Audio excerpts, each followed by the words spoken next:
He lost everything in one night. His wife, his children, his reason to live. 10 years later, a woman he never planned to love walked into his empty mansion, and somehow, into his broken heart. Rowan Hale had been in 1,000 emergencies, business crises, financial meltdowns, corporate scandals. But none had ever sounded like this.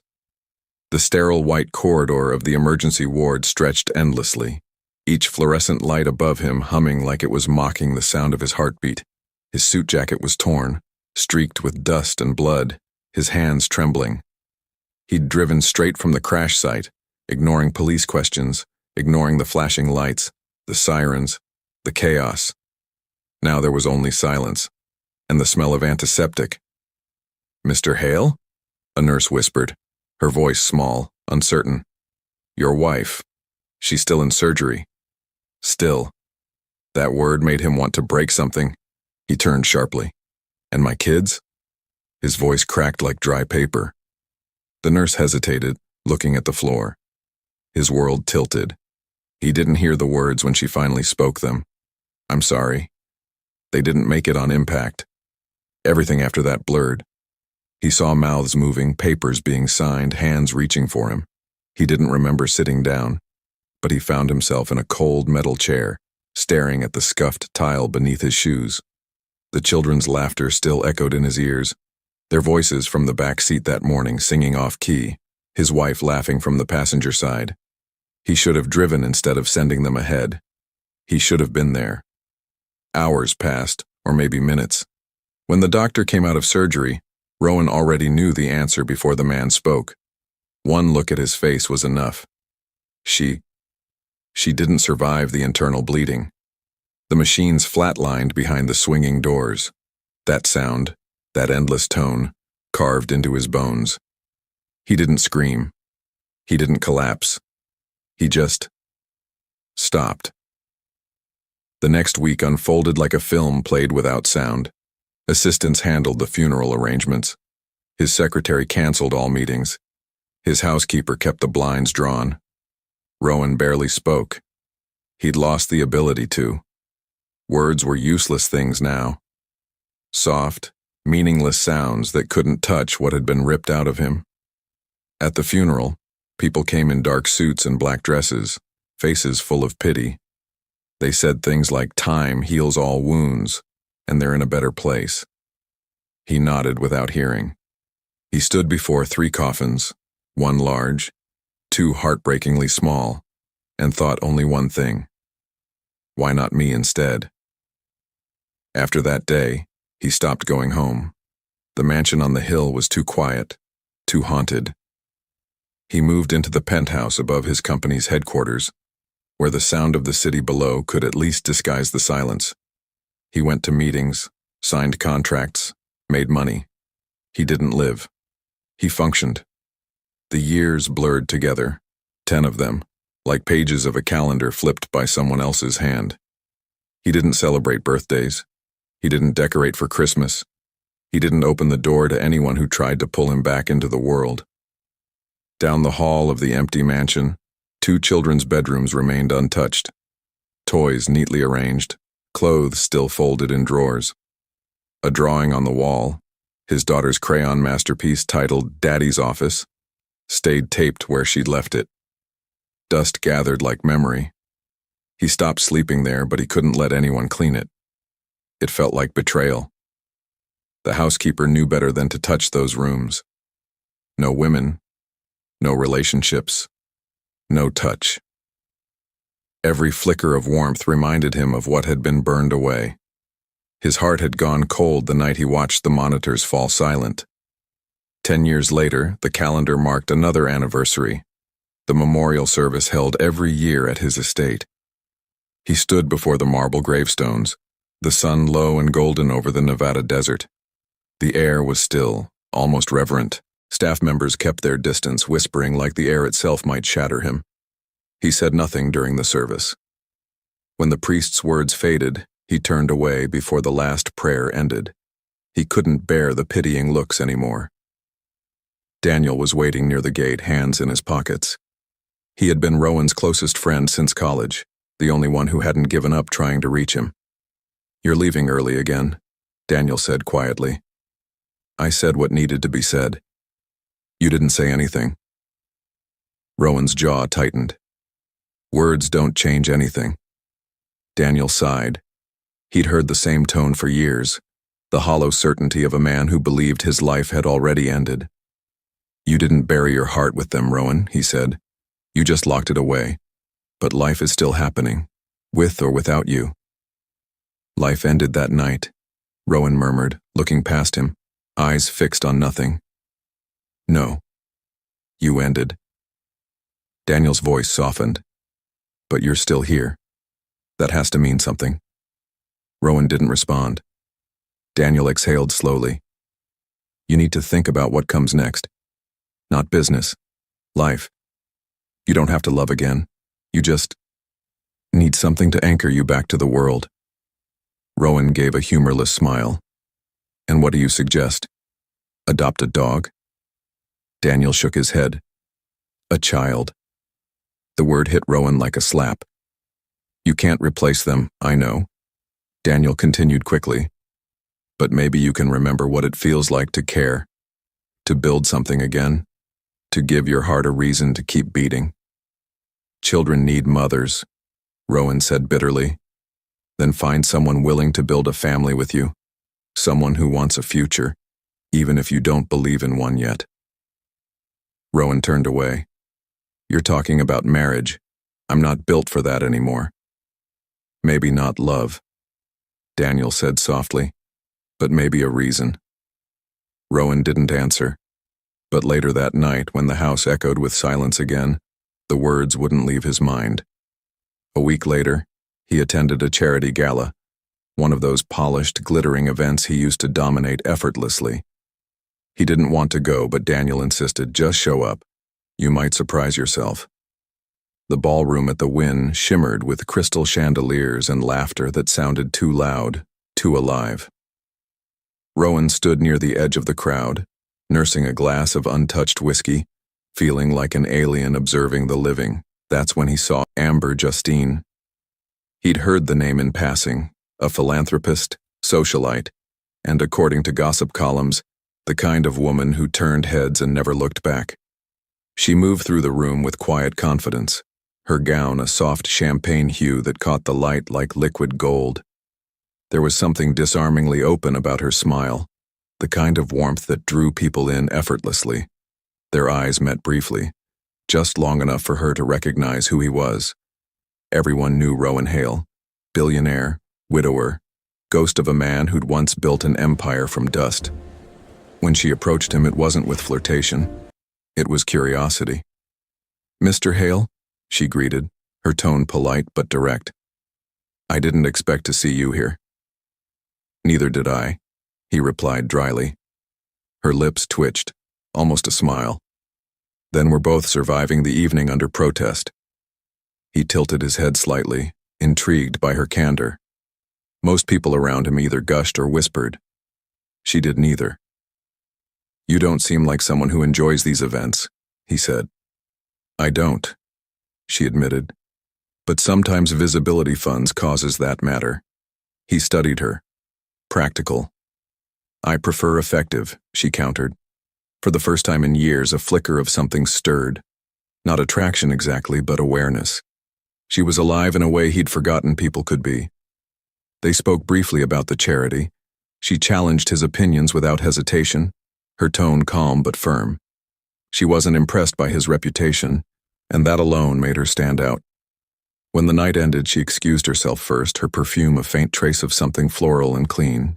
He watched her walk away, not because she was beautiful, though she was, but because she seemed untouched by the kind of emptiness that had consumed him.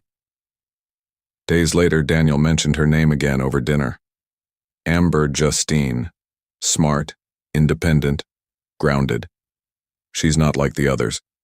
If you're serious about rebuilding something, maybe start there. Rowan frowned. "You think I should marry her?" Daniel didn't blink. "I think you should talk to her. See if she'd be open to something. Practical." "Practical," Rowan echoed. "A transaction, then?" "Maybe." Daniel said quietly. But even a transaction can bring something back to life. Rowan didn't believe that, but he reached out to her anyway. Their second meeting wasn't over dinner or drinks. It was in his office. Papers, contracts, the smell of ink and cold coffee. She arrived exactly on time, poised and calm. "I know what people say about you," she said without preamble, "and I know what you're offering." "This isn't about reputation," he replied. "It's about clarity." He told her the truth, or as much of it as he could manage. He wasn't offering love. He wasn't promising joy. He wanted a partner, not a fantasy. She would have financial security, a home, protection from the vultures that circled her social world. In return, she would be part of something that might, someday, resemble family. Amber listened, her expression unreadable.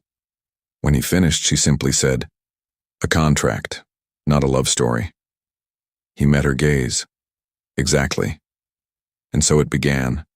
A paper signed, a vow made without romance, a union built on practicality. A week later, she moved into the mansion on the hill, the same house frozen in grief, its halls lined with echoes.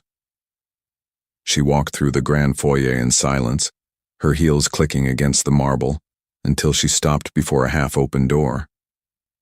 Inside, sunlight fell over shelves of untouched toys and tiny shoes. She stepped closer, her throat tightening as she realized what she was seeing. The room of children who never grew up. The air was thick with memories she didn't live but could feel all the same. She finally understood the ghost she had married. The mansion had always been built for silence. Its halls were wide and echoing, its walls tall enough to swallow sound. When Amber moved in, nothing changed at first.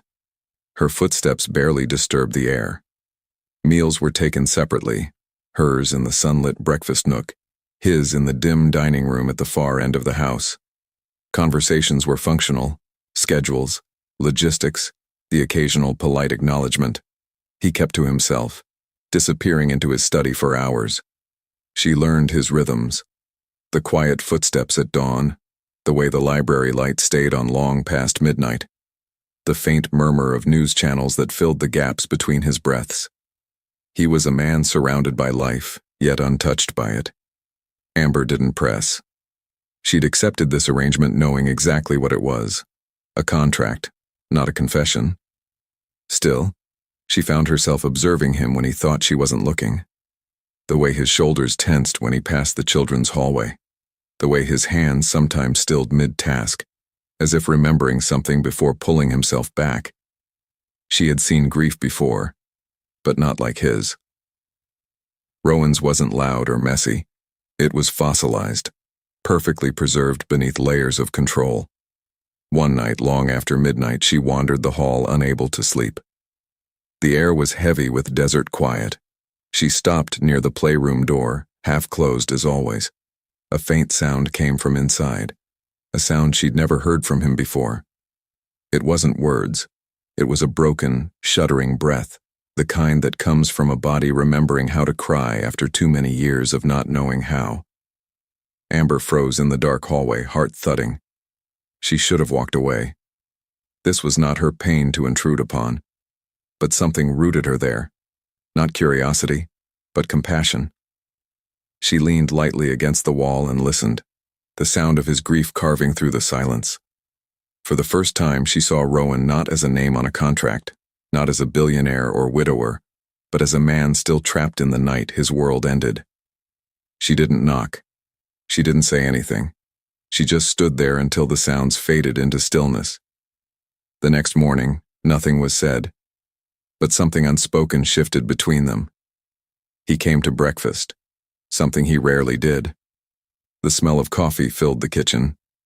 She looked up, surprised when he sat across from her. "You cook," he said after a moment, noticing the plate in front of her.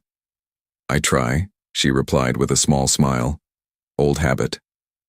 He poured himself coffee, the sound of liquid breaking the silence. "It smells better than anything the chef makes." Then maybe the chef should take lessons. A corner of his mouth lifted, the smallest ghost of a smile, gone almost immediately, but real enough to make her chest ache. From then on, he joined her sometimes. Not every day, but often enough for it to feel like a beginning. Their words were simple: weather, company reports, idle remarks about the news. But they were human. The mansion began to sound faintly alive again. The staff noticed first. Flowers appeared in vases again. Music played softly in the background during dinner. A small thing, yet monumental in a house that had once felt like a mausoleum. But outside their fragile peace, the world had opinions. Headlines surfaced a month after their quiet wedding. Gold digger, marries haunted billionaire. Who is Amber Justine, the woman who replaced his tragedy? Amber saw the words splashed across screens at the cafe one morning. She stared until the letters blurred. She'd expected it. Still, the sting was sharper than she imagined. When Rowan came home that night, he found her on the balcony, phone face down beside her. "It's nothing," she said quickly when he stepped out. But he'd already seen it. He took the phone, scrolled once, then set it down with quiet finality. "Do they bother you?" she asked, forcing lightness into her tone. "No." He looked at her, eyes steady. "But they bother me when they hurt you." She blinked, startled. The next day, he did something no one expected. At a press event, when a reporter joked about his beautiful replacement bride, Rowan stopped the entire room cold. "She's not a replacement," he said evenly, voice calm but unmistakably firm. "She's my wife, and she deserves respect." The moment went viral, replayed across every channel. But Amber didn't care about the media's reaction. What mattered was how he'd said it, not as a performance, but as truth. When he came home that night, she met him in the hall, unsure how to thank him. "You didn't have to say that," she murmured. "I did," he replied simply. Because it was true. Something warm bloomed in her chest, the fragile, cautious beginnings of trust. The shift between them was slow, like dawn creeping over a desert horizon. They began spending time together without planning to. Walks through the garden, shared dinners that lasted longer than necessary, conversations that ventured past safe topics. One evening, rain fell unexpectedly, rare for Las Vegas. The storm cut the power briefly, plunging the mansion into darkness. They found themselves in the library, candles flickering between them. She asked quietly, "Do you still think about them?" "Every day," he said, his voice low. "Sometimes I wonder if they'd even recognize me now." "They would," she whispered. "They'd see a man who kept going." His gaze lifted to hers, searching. "You talk like you've known loss too." Amber hesitated. "Different kind. I grew up in a family that noticed me only when I succeeded. I learned early how to perform worth, to be what people wanted so they wouldn't forget I existed." He listened. When she looked away, embarrassed by her honesty, he said softly, "Then maybe that's why you're here. Not because of what you signed, but because you understand what it means to be invisible." Their silence was no longer cold. It pulsed with recognition. Two people who'd built walls not to shut the world out, but to survive it. Later that night, he found her again, sitting on the edge of the bed they rarely shared. There was no plan, no seduction, just quiet understanding. When he reached out, she didn't flinch. When she touched his face, he closed his eyes. Their first night together wasn't passion, it was release. Two broken souls finding warmth where there had only been cold. Neither spoke the word love. Neither needed to. But in that space, something shifted forever. Afterward, she fell asleep against his chest, and for the first time in a decade, Rowan dreamed of laughter instead of loss. Weeks passed. The house filled with subtle signs of life, her laughter in the kitchen, his footsteps echoing less sharply. One morning, Amber woke feeling strange. It was a quiet dizziness at first, then nausea, then the persistent pull of something new. She brushed it off, assuming stress, but when the signs continued, she made an appointment. The doctor smiled gently when handing her the results. "Congratulations, Mrs. Hale. You're expecting." The world tilted, not with fear but disbelief. She sat in stunned silence, one hand unconsciously resting over her stomach. Pregnant. 1,000 questions swirled. Would Rowan see this as the success of a contract? As duty fulfilled? Or would it unravel the fragile thing that had begun between them? She waited 2 days before telling him. That night, she found him in the nursery hallway, the same corridor he once avoided. He was standing before the closed playroom door, lost in thought. "Rowan," she began softly. He turned. One look at her face and his expression changed. Concern, curiosity, something deeper. "What is it?" "I went to the doctor," she said, voice barely steady. "I'm pregnant." For a heartbeat, he said nothing. She braced herself for distance, for polite acceptance, the way men in arranged marriages respond to obligations fulfilled. But instead, he crossed the space between them and pulled her into his arms. No words, just the weight of him holding on like she was the only thing tethering him to the earth. When he finally spoke, his voice was rough. "Thank you." Tears stung her eyes. For what? For letting life back in? Weeks later, they went together to the doctor's office. She lay on the exam table, heart pounding, while the technician moved the wand gently over her belly. The monitor flickered to life with faint sounds, the rapid thrum of tiny heartbeats. The doctor frowned briefly, adjusting the angle. Then she smiled. "You might want to sit down for this." Rowan, standing beside her, stiffened. "Is something wrong?" "Not at all," the doctor said warmly. "It's just, there are 3 of them." Amber blinked. 3? The room seemed to fill with that single word. Vast, impossible, miraculous. Amber turned her head toward Rowan, expecting shock, maybe even fear. But what she saw instead was something she'd never seen on his face before. Awe. Pure, fragile awe. 3 chances at life where he had once lost 3. His hand found hers, trembling. She could see tears glimmering unshed in his eyes. For the first time she knew, the man who'd once been hollow was beginning to fill with something new. Hope. Morning light spilled across the nursery walls like a promise. The once empty mansion now hummed with quiet preparation, the rustle of paintbrushes, the soft rhythm of hammer and nail, the faint scent of wood polish. Rowan stood in the doorway, sleeves rolled up, watching workers transform a place that had once been frozen in time. The rooms that had remained sealed for a decade, his children's rooms, were finally open again. He'd expected it to hurt. Instead, it healed. The walls that once echoed with silence now carried new color. Gentle cream, soft blue, pale rose. Every decision felt sacred. He refused to reuse old furniture or memorials. These rooms wouldn't be built on ghosts. They'd be built on beginnings. Amber watched him quietly from the hallway, hand resting over the gentle curve of her belly. He'd become almost unrecognizable from the man she'd met months ago. His movements had purpose again. He smiled sometimes, real and unguarded. He even laughed once, startled by a kick during a doctor's appointment.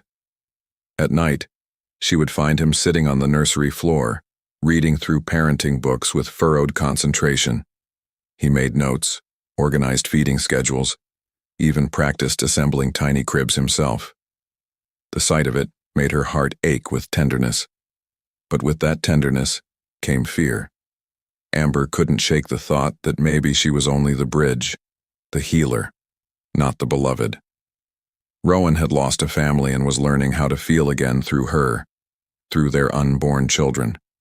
But what if, when the healing was complete, she remained an echo, necessary but not cherished? She tried to dismiss it, but the doubt grew in quiet corners of her mind. She caught herself watching him when he wasn't looking, trying to read what was unspoken in his gaze.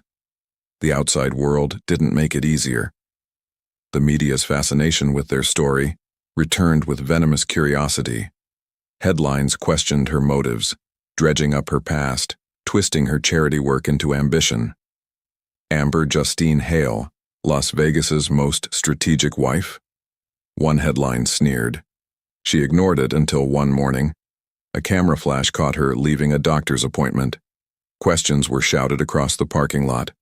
Cruel, intrusive. Was this all part of the plan, Mrs. Hale? Are you using his grief for your fame? Her hands trembled as she drove home. When Rowan saw the photos later that day, his expression turned to cold fury, not at her, but for her.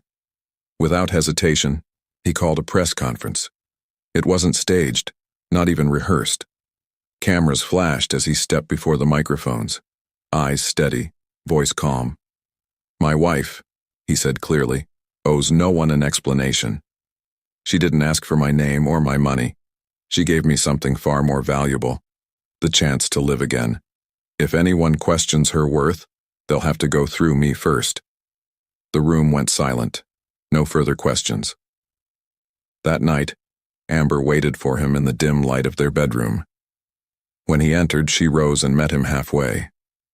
You didn't have to do that, she whispered. I wanted to, he said simply. You stood by me when no one else dared to. The least I can do is stand in front of you now. She smiled through tears. You're getting good at this husband thing. I've had a patient teacher. The next months passed in a blur of anticipation.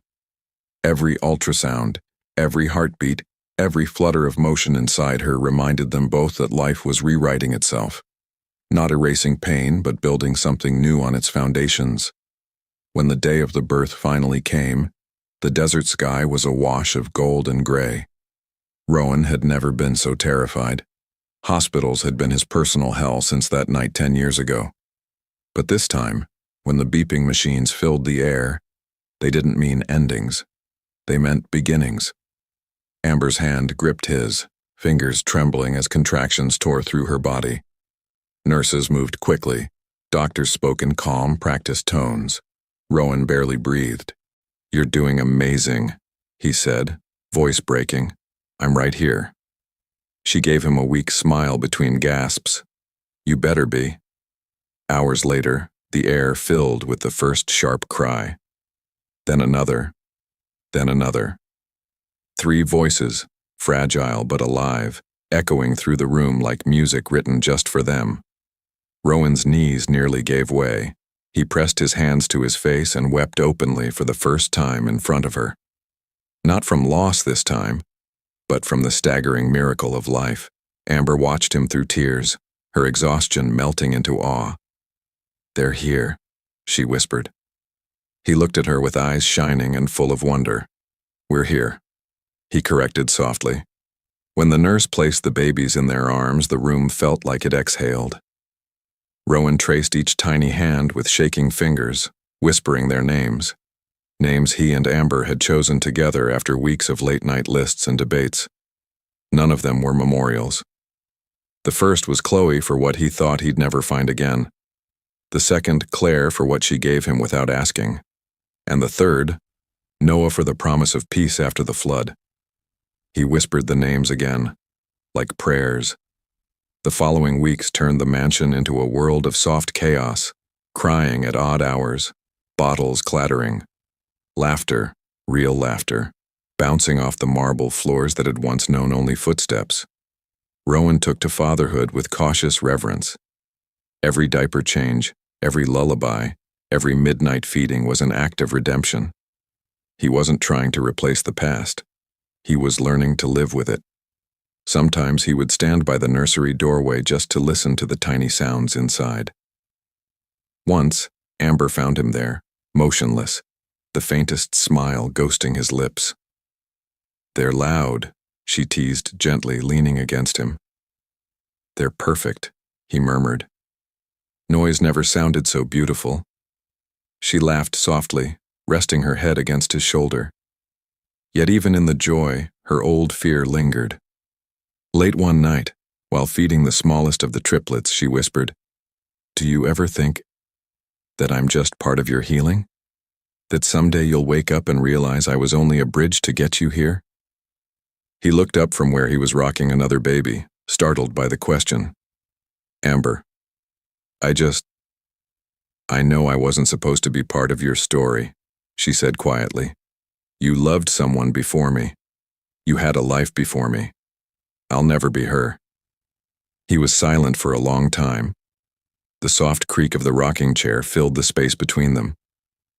Then he rose, walked over, and knelt in front of her.